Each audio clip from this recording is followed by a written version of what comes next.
Hello everybody, it's Eric Freeze, and I don't know what time it is because I don't have a working clock out here anymore. So there's been lots and lots of progress here in the garage. I don't even know what my last video actually was, but I will say I've been doing a lot of stuff out here. There's been a lot of changes, and we'll go through and show off a bit of what's happening. As of right now, the biggest change in here is the lighting. There's two fluorescent strips back there along the back wall. I didn't want the fixtures to be this close to the wall, but I don't mind their location. I was thinking of doing it a bit more over here, but depending on how I decide to install the ceiling fans, this might be in the way, and it also puts better light on what will eventually be a nice new workbench, which I'll get into that a bit later. I don't know where that fixture came from. I believe someone gave that fixture to me. This one I found on the side of the road, so put this one up. The bulbs came from another fixture I found on the side of the road, but both of these came with these tubes. This one's a bit cheap. I might actually swap this fixture out. The tubes in it are kind of dying, so it's pretty dim, but that's just one of the occasions. Not occasions, I don't know, it's late. Something that I do want to do is my goals by the next video, that clock will work. It seems like I always replace the batteries, and then winter comes, it gets freezing cold out here, and the last time I think I replaced the batteries in this clock was February. So it's been a while since that clock has gotten its much needed attention. I'm going to hope there's not a battery freak show going on in there. I did use cells, so there shouldn't be a major issue. I did take the Harbor Breeze breezeway down. The fluorescent fixture that was there has been removed. Said fixture is right here. I'm planning on installing the fixture somewhere along this line, and what I did was, to power these fixtures, I just have lamp cord connecting this fixture to that one with the included knockouts. And then out of this fixture, I have the stock plug, I have an outlet box up there, which there's Romex ran all the way over there to the sub panel that this stuff is getting used off of. I got a telly, proper working telly out here. Originally I used that one, and then I used that one, and I wanted something that mounted up on the wall that was a flat screen, and this is pretty much exactly what I wanted. This one here is a Toshiba telly. This one's from 2007. It's pretty much a high-end, top-of-the-line model. It's the Regza, whatever that means. But this thing's fully featured. I picked this up at Goodwill today for $5.50. This TV has been there for, I think, 2 months, and you can tell by all these different price stickers. Right there's the Roku box. That's how I'm able to watch YouTube on it. And another feature that I really like is on the side here, it has a built-in DVD player. I heard some sort of bong noise over here, and I don't know what that was. So anyway, this is working. I had this wall mount that my neighbor gave me at one point in time, and this is a nice swivel mount, so if I don't want it aiming that area, I can aim it elsewhere. An issue is the emergency light's now blocked, so I'll have to find a better place for that. I might even mount the thing up on the ceiling. I'll have to figure that out. But as of right now, it's just on a screw, so if I need to take that emergency light somewhere, I can pull it off the wall, and I like to be able to do that. So, yeah, the one head isn't even able to be, like, the TV's right in the way of the one head, and this head will probably barely illuminate anything. So, yeah, the one fixture will be here. It has a nice, somewhat long power cord that I can run over there to that outlet and plug it in. That fixture, I'm going to keep the pull chain on it because I probably won't use the lighting all the time on it just to save energy, and apparently the ballasts in that fixture are a apparent fire hazard. As for over here, I'm still indecisive what I'm going to do with the lighting. I'll show kind of what's going on. This fixture here, this is I think it's a 80s or 70s wraparound style fixture. I was going to put it up pretty much where the old one was. Then I was also thinking of having it going long ways over here since it will clear the garage door. And then I can also have a bit more light over in this area. But then I might be getting a very small little fluorescent shop light. And I might just put that up here and have light above the door. I'm still not sure yet.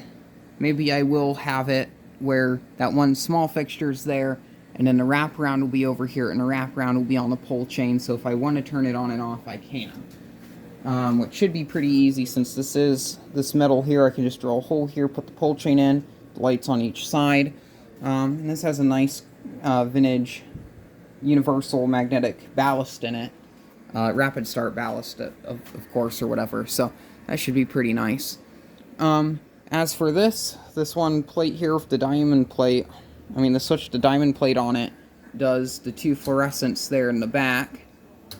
That fixture is still pole chain operated. Till further notice, it's probably going to be pole chain operated. This switch here does the sodium vapor wall pack outside. This is blank, but it's going to do the light that's going to be above the door or over here, depending on what we decide to do.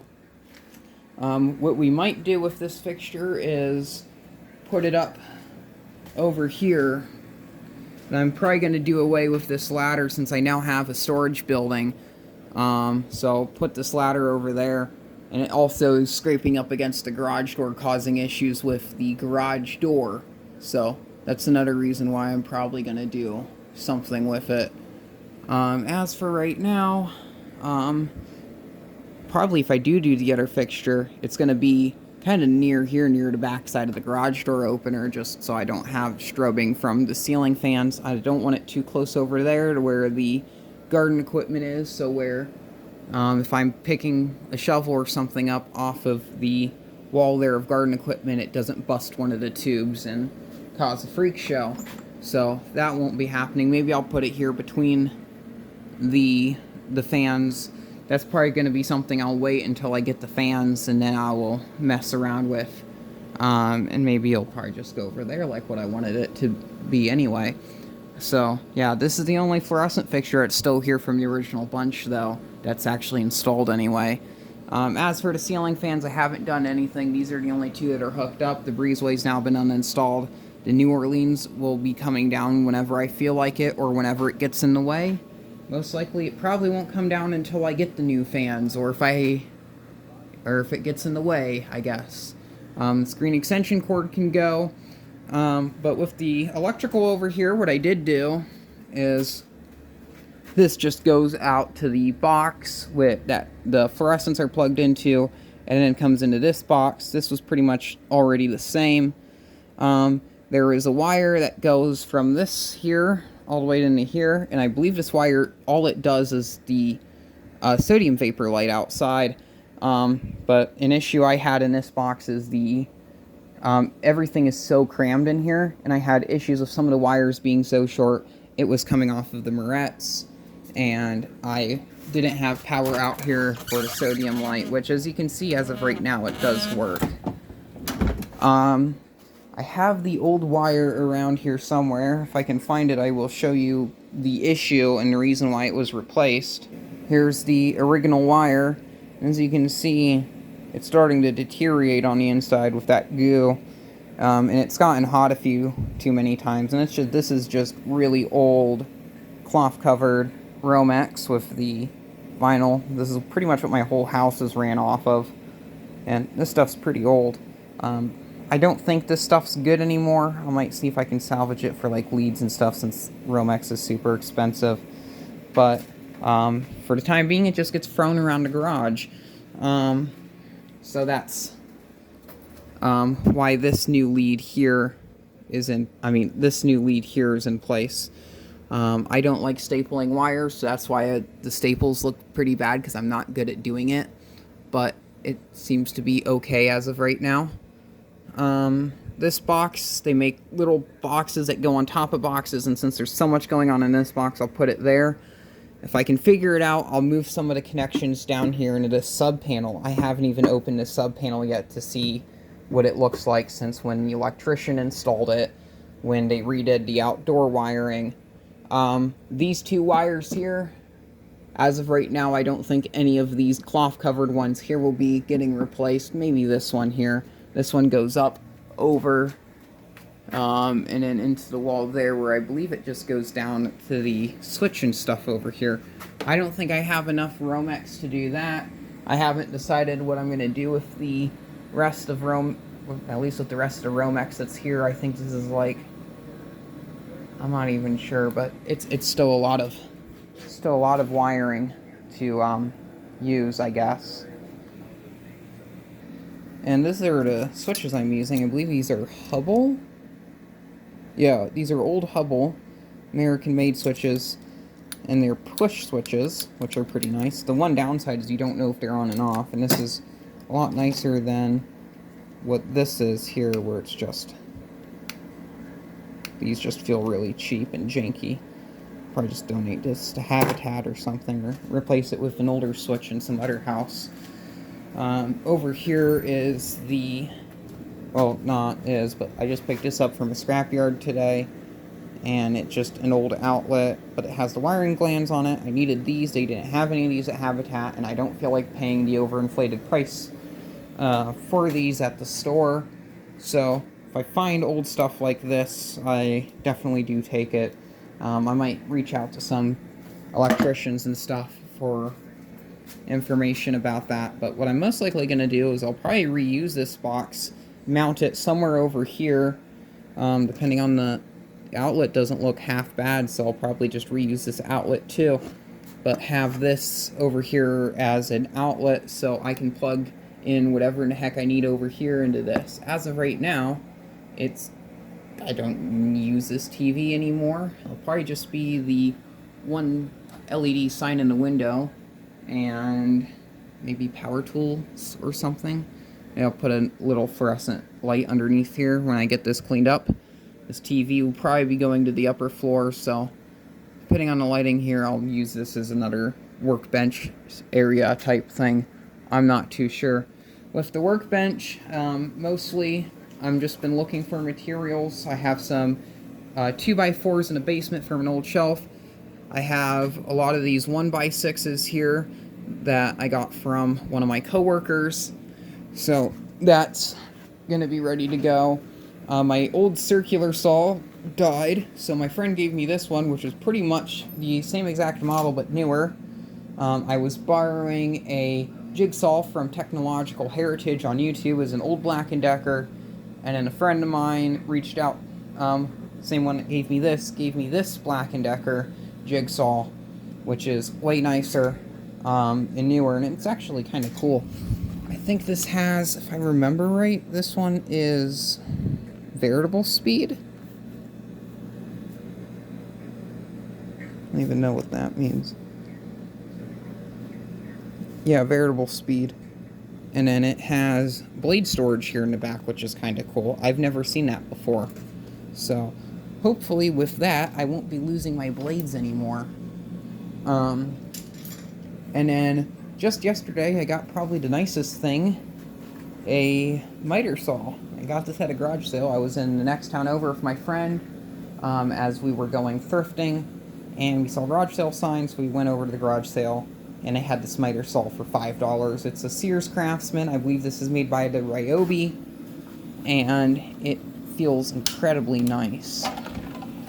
It just needs some cleaning up. It runs really good, and I probably won't be using that that circular saw as much now that I have this miter saw, so I'll set this up and use this. And this thing is really nice. I haven't cut with it yet, so I don't know how it performs, but hopefully it'll be pretty good. It probably has some ridiculously overpowered motor. I've been working on some lawnmowers. Our citywide garage sales are coming up, and I got this one and another one outside I'm getting ready to sell, plus a third mower that you haven't seen yet. Well, actually, I think I made a YouTube video of it a long time ago, but it was a weed eater from 2007, just a AYP. So this one's pretty nice. It has the bag. The bag has some holes in it, so I have to patch it up. I found the bag on the side of the road, and I think like mice or something got to it, hence the holes. So I'm going to try to see if I can make some patches for that to get it working. This engine actually is not original. It had one of these Chinese Briggs engines on it, but the engine, the camshaft, just pretty much broke. So I had this engine. I don't even know what this was off. Yeah, this was off of a Yard Machine, which is outside, and then I wanted to put that engine on this one since I had the original top cover piece for this mower. So this engine's all nice and uniform, and it even has the manual prime button on it.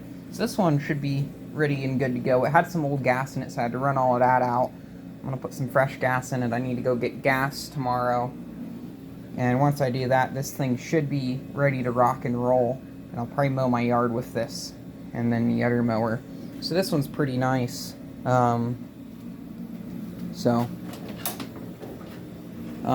These actually cut pretty good. The other one I mowed with it when that engine was on it. So put a Classic Series Briggs on this other one. It's over here. Get it out in the light. And this engine is kind of a hodgepodge of two different engines. One engine was on wherever that is, a deck right there.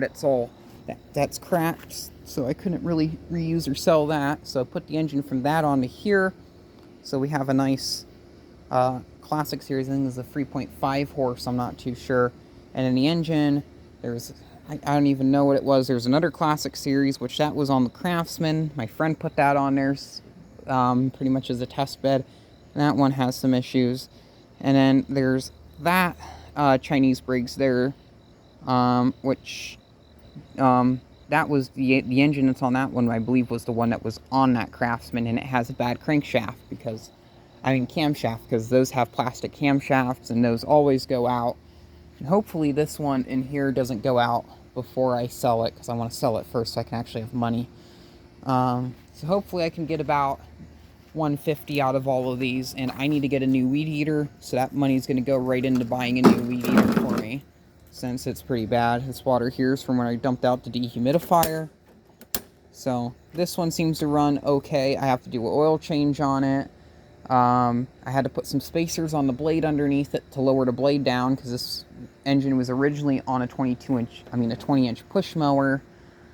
So I had to mess with that and get everything going, which actually this engine wasn't even the original engine to that deck. So whole bunch of confusing stuff going on, and I had a hard time explaining it to my friend, but I'm actually glad everything is working as of right now. And this deck, I had it going pretty good, so I have to get the blade sharpened on this one and the one inside the Craftsman. Actually, before I go inside, this is my newest edition. I paid, I think, $175 for this. This is a Husqvarna lawn tractor. It's the model YTH 24K 48D or whatever. This mower is a 2023 model, so it's practically brand new. But the person who had it before me didn't know how to take care of it, so the engine caught fire, melting all of this and all the plastics on the engine. So engine's been rebuilt. It works now. It has stuff in it because I was in the woods yesterday with my friend rescuing him or whatever.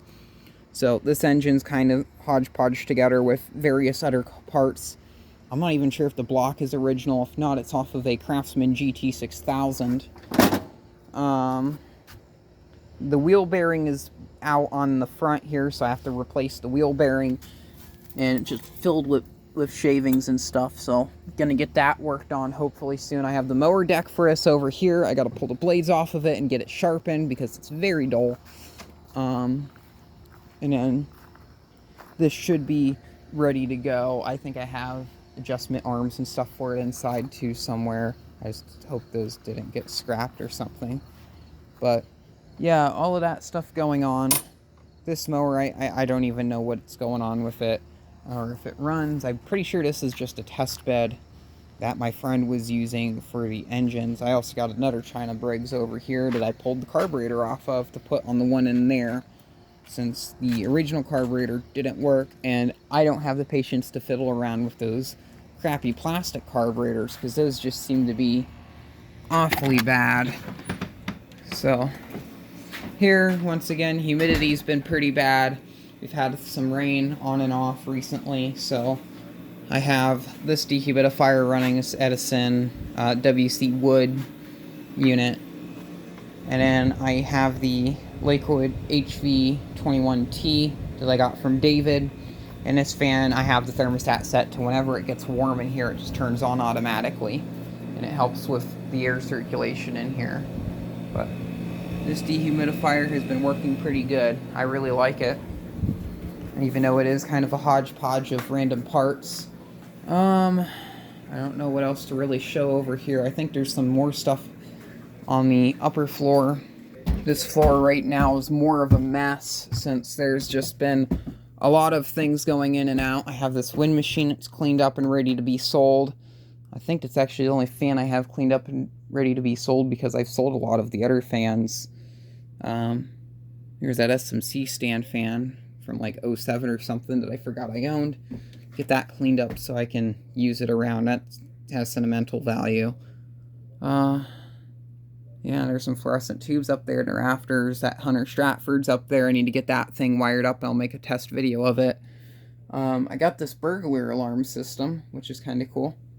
I might just make a video of this at some point, but it's supposed to have a sound sensor, so when you make a loud noise or a clap, the sound sensor activates the alarm, which is lights and the horn. The horn is just a standard Edwards Signals Adaptahorn, which is just a vibratone horn. And then the lights they pretty much come on, but no matter what. But there is a switch. This one switch that's here on the control panel is the one that's responsible for the horn. So if I have it in this section, the horn will be on. So we'll leave this on for the video. But when that's off, when I open the door down on the lower level, the lights come on. And then if the horn switch is turned on, the lights and horn come on. There's also a auxiliary outlet, which I'm not sure if it has constant power or if it comes on with the other thing. Maybe I'll actually try that in this video. We'll go down here. And what I just have this doorbell wire ran all the way over here to the door. Because I got attacked by some Romex. And this old security system sensor that I have here, I think it's ADT branded. So pretty much just have this as a ghetto burglar alarm, and it's set up to when this door opens, the alarm goes off. And if you see up there, you might see the lights come on too. So there is that. Well, let me find, actually what we'll do is because I did find it, to test out the other outlet, I have yet another vibratone horn. And what I'll do is I'll turn off the signal switch for the Adaptahorn and then plug in this Federal Signal Corporation vibratone horn. And we can hear if this comes on with the other outlet or if the outlet has constant power. We have the horn plugged in, and what I'm just going to do is turn off this switch, which disengages the Adaptahorn. As you can see, I think it says off. So I'm just going to hope that horn doesn't vibrate off that shelf. The shelf came from my aunt's new house, the one that I made the video of, that has the Chamberlain Whisper Drive. Just stupid rustic farmhouse bullshit. So let's see, does that outlet come on if this door opens? And we will tell if we will hear a different sounding vibratone horn, which it does. I actually prefer the sound of this Federal Signal horn a bit more over the Edwards Adaptahorn. I just think this one's a bit more smooth and not nearly as loud. which it's supposed to be loud. It is a burglar alarm. It's supposed to deter burglars. And for the heck of it, I'll turn the switch on, and then we can have 2 alarms come on simultaneously, because that just sounds fun, and I will probably wake up my neighbors. Here we go.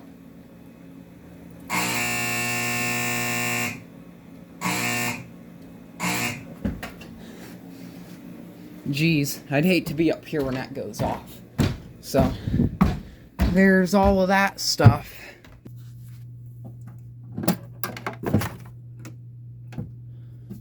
Ugh. Oh, geez. So, one of the next things I might do is add some traditional fluorescent fixtures up here, put proper wiring in for those. There's that wiring there which doesn't work, and it's a whole ordeal. There's a switch hidden behind this wall, and I think I traced it to a back box behind the fan shelf that's just cut off, showing that nothing works. So as of right now, I'm tired. I need food. I don't know what time it is, so I'm gonna go to bed. Here's the clock. Might as well have a look to see what's going on. We have a Dollar Tree battery in here. That's kind of unexpected or whatever. Probably just find another battery out here, get it working, and see what happens.